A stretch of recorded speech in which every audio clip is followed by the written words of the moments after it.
Hello, welcome to this Tea with a Druid, number 20. Have you noticed something unusual about these teas? Something very undruidic, which is that we start on time, dead on time. And this is why it takes a while for people to gather. So do type in where you're from. Oh, little hearts flying here. Do type in where you're from. So I know this thing is working. And it's just a lovely way to make yourself known to everyone else. So you're typing it in for, not just for me, but for everybody else who's gathering. They can see who's there. And who knows, your next door neighbor, you might discover to your surprise that your next door neighbor is actually watching this as well.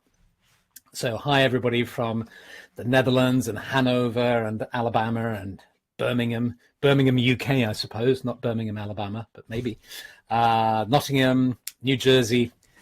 Great. Richard in Hampshire there. Hello. Lovely.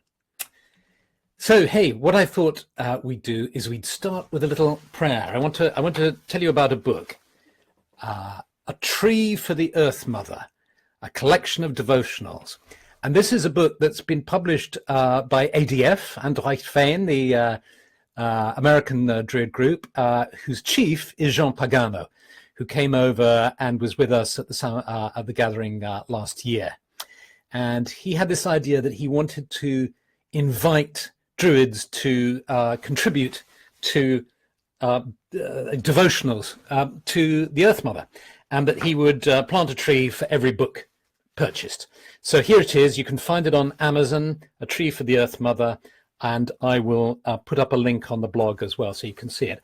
And here on page 30, here is a devotional from Amber Doty perhaps.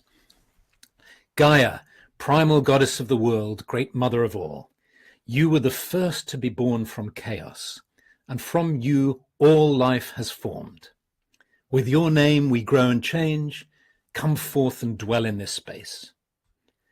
Gaia, gracious goddess of the earth, eldest of all beings, you who support and sustain us and inspire us with your love. With your name I start my rite. Come forth and dwell in this place. Through you may we learn to love, through you may we learn to support, through you may all who join be welcomed, and through you may our intentions be pure. Gaia, magnificent goddess, come forth and encounter this rite. So that's really beautiful, and it talks about come forth and dwell in this place, and that's what we're all invited to do. Deities and human beings and animals. I know quite a few animals enjoy tea with a druid now. So thank you, Amber, for that, and thank you, Jean, for producing this book. Now, I thought I'd try something, a topic that's potentially controversial. I guess it's a mistake to think that Druids are only interested in fluffy bunny topics, and that this tea with a Druid, it all sounds very jolly, doesn't it, with a cup of tea, and we've all begun. Penny, who gave a wonderful talk last week, and Dave the Bard and me, we always have a cup of tea, and it all seems very friendly and nice and comfortable. So I thought we'd have tea in a minefield. And you say, my God, that's mad. What do you mean? Well, I mean it, of course, metaphorically. We're all in a nice, warm, comfortable grove sitting around a fire. But I'm going to mention a topic that has become a minefield, is a minefield, and that is the topic of gender. And I'd like to share it with you. I'll start off by recounting my own experience, and which is that I've been in a men's group for a number of years, and it's been very supportive. And you know, when you're in a group of friends going through this kind of deep process of conversing in a safe space and getting to know each other over time, you of course go through all sorts of things: bereavement, tragedies, wonderful things as well, deep emotional experiences. And I was coming away, this was a couple of years ago, and I was walking away from one of our meetings and thinking about how supportive and kind and nurturing and gentle and considerate the men in the group I was in were. And I suddenly thought, is that because they've opened to their feminine? Have they opened themselves to their feminine sides? And that's why they've been like that. And I thought, no. What it is that we are all opening to what it means to be a human being. Being nurturing, being loving is not the province or the speciality of one gender. I got home and I started to question a lot of my assumptions. I'd always kind of tended to look at qualities in this masculine and feminine term. You talk about the male analytical, linear consciousness, female inclusive, connective consciousness, and so on. And I started to wonder about the way we do these things.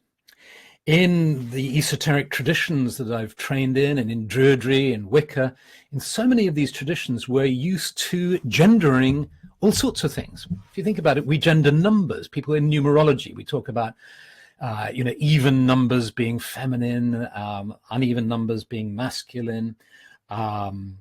Planets are gendered, Mars and Venus. Stones, we talk about masculine stones, feminine stones. Why the elements? Water is feminine, fire is masculine. Why? Does it really help? What use is it to associate gender with things which really have no gender, are not connected to gender at all? And is it not an insult even to both genders to, say, ascribe one quality more than to another? So these are the things that started to mull in my mind. And when you're on the edge of something, or you're just starting to connect with a new idea, there's often a wonderful process whereby the universe starts to hook you up with the same idea. It's as if the idea is trying to land and is coming into lots of people's minds. I started to get emails. I have the great privilege of reading Druid reviews from people who have completed the whole training through OBOT. So they're wonderful, wonderful documents that often recount a person's entire spiritual journey. Amazing things, always very different. People started to talk about this very issue in their reviews. And I went to one of our camps. It was a Samhain camp. And it was a small camp, and there were just a couple of dozen people in the workshop I was giving. And I decided to air my thoughts with everyone, and said, what do you think about this? I'm starting to feel quite liberated from having to divide everything into these two boxes, and I'm starting to feel that I'm sort of reclaiming my humanity rather than being overly identified with my masculinity. Well, what do you feel about this? And it was as if there was this palpable feeling amongst the group, a great sort of collective sigh of relief that finally this idea had been articulated. And people started to mention stories, their experience. One of them I remember was a male druid who said he'd been at a 5 Rhythms workshop and he'd been dancing. And after the dance was over, a woman came up to him and said, "Oh, it was so nice to see you opening to your feminine." And he said, "I just thought I was dancing."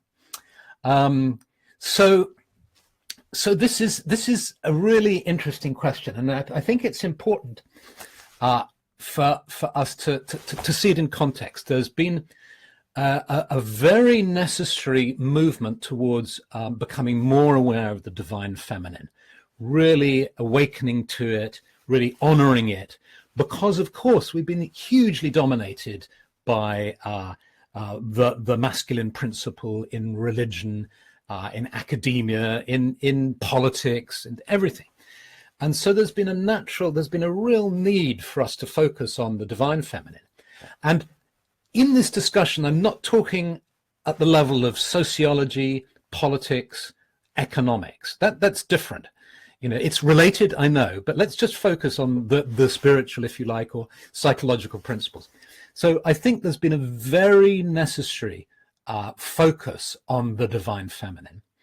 But I think there's a kind of cutting edge. There's a place that some of us are coming to where we're asking us, even having let go perhaps of allocating qualities of ourselves and other people to gender, letting go of seeing our soul as either male or female. Because, I mean, let me ask you this: is your soul masculine? Is your soul feminine? Or is it beyond gender? I'd be really interested to see, by the way, what you think of that. Do type it in. Is your soul masculine or feminine? What do you think? Do let me know. But I'm starting to read the comments, and of course that has distracted me immediately. I'm going to keep focused, and I'm going to read your comments after I've had a huge mug of tea at the end of this. Otherwise, I know I'll be lost in all the fascinating discussions. Souls have no gender, says Denia. Okay, so if our souls don't have a gender, let's move on now to let's say that we let go of gendering stones and plants and numbers and planets and stuff like that, and let's say we let go of gendering qualities of ourselves, so that our heart isn't feminine and our mind masculine. And so let's say we let go of that. What about our relationship with the divine, with the sacred feminine, the sacred masculine? Now, I opened with a prayer to the goddess, and I think prayers to the goddess are very beautiful, and there are very many in this lovely book that Jean has put together. So I'm not in any way suggesting that devotion to the goddess or a goddess is not beautiful, valuable, lovely, important, and necessary. I'm not saying that. But what I'm saying is, I suppose, is that it all boils down to our theology. I mean, do we believe that the goddess or the god is the source, the ultimate source? If we do, say you took the classic patriarchal sort of monotheistic view, God is the source of everything, the creator of everything. And if you were, I think, silly enough to allocate gender to that source, you would term it God. But do we perhaps want to allocate gender to the source of all things as the goddess? I remember I lived in Ireland at Huntington Castle, where Olivia Robertson and her brother Durden Robertson founded the Fellowship of Isis. And as a young man in my 20s, I remember having discussions with them over meal times at the castle, saying surely the source is beyond gender. And Derry, as he was called, Durden Robertson, was insistent that the source was indeed feminine. And maybe you believe that, and so do by all means say that you feel that the source is actually feminine.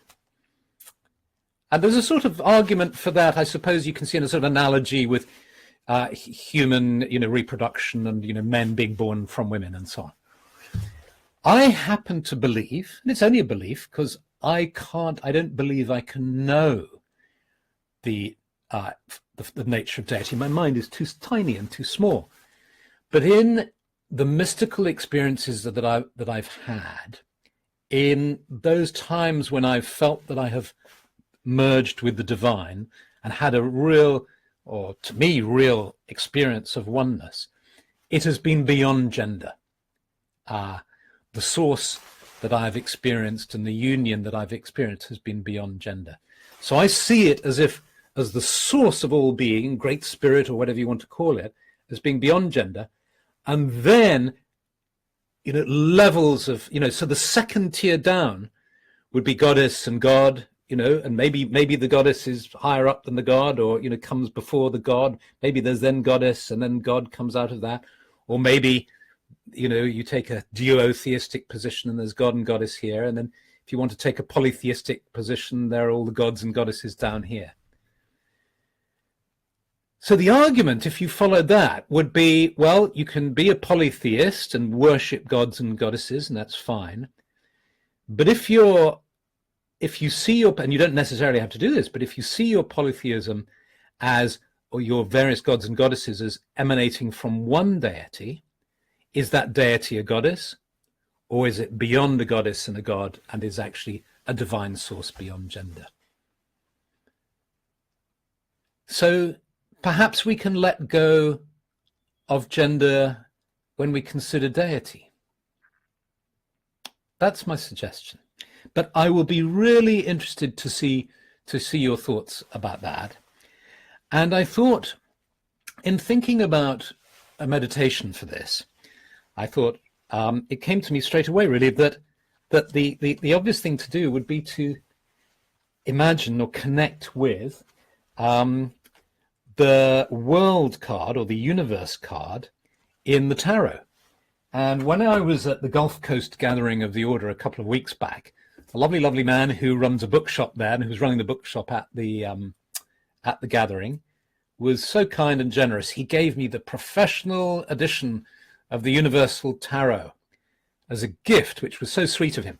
And here is the world card. It's based on the Pamela Coleman Smith Rider-Waite deck.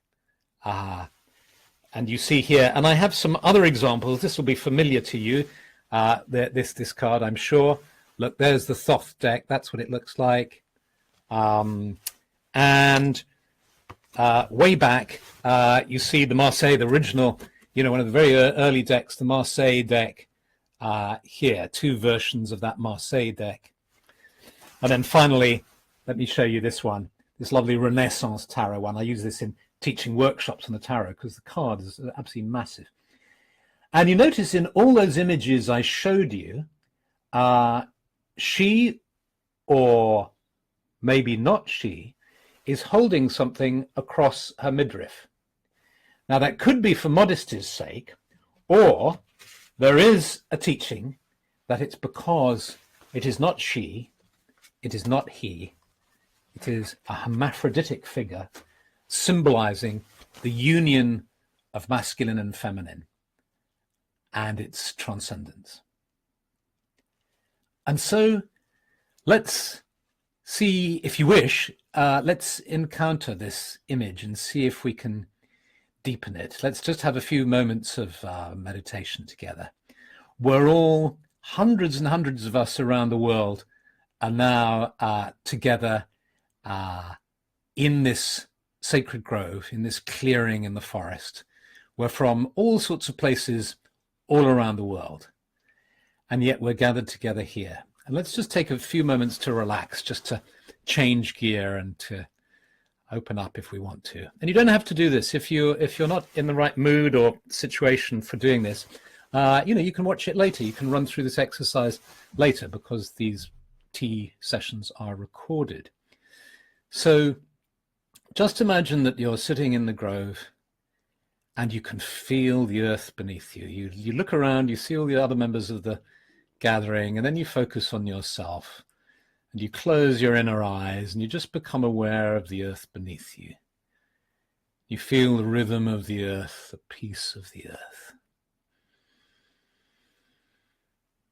And you just allow your tensions and concerns just to drop away into the earth, to feel the good, strong earth beneath you, bringing you stability, strength, and health. And you become aware of the trees around you, and you can feel them rooted in the earth, these beautiful beings surrounding this circle that we're seated in, bringing protection and strength to our circle. And you can smell the trees, the essential oils that they secrete through their leaves that go into the air, the forest air. And you breathe in the scent of the trees, and you sense the energy and the aura of these trees. And you sense the sky above you, and you breathe in deeply, breathing in the energy of the sky, allowing that energy to meet the energy of the earth within the center of your being.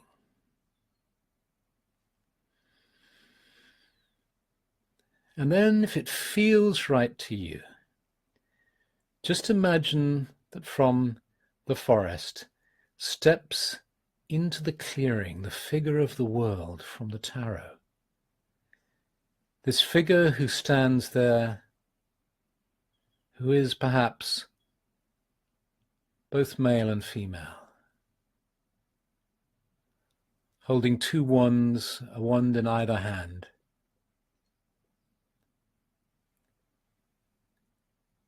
And just spend a few moments communing with this figure or relating to it. You might be used to merging with tarot figures, in which case you could do that. But otherwise, just pick up any feelings you get or communications you get. Just a couple of seconds, and then we'll come out of this.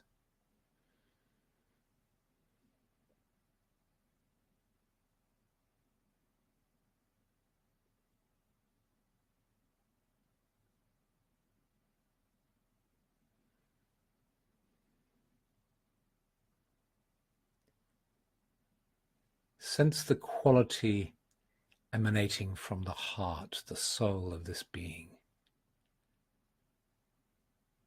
the soul of the world.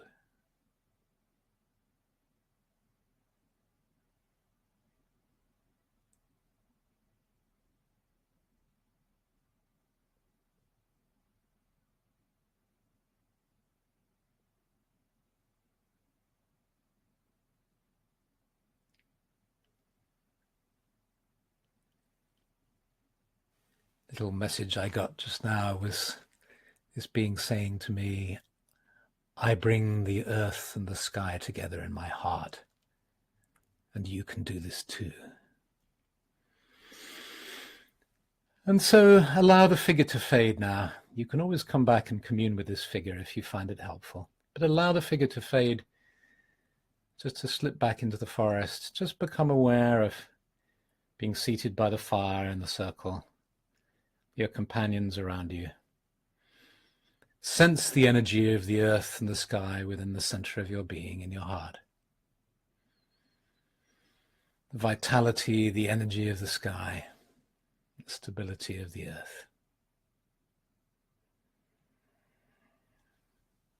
And then gradually become aware of your physical body, allowing your awareness of the sacred grove to fade.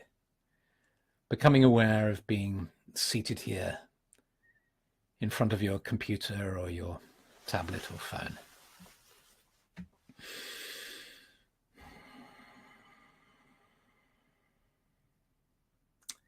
So thank you for participating in that. I wrote a little piece about this a couple of years ago for a Druid Network newsletter, which I've got on my website, and I'll give you a link to that if you wanted to explore it further. It's called Spiritual Sexism, Time to Drop the Gender Metaphor, ?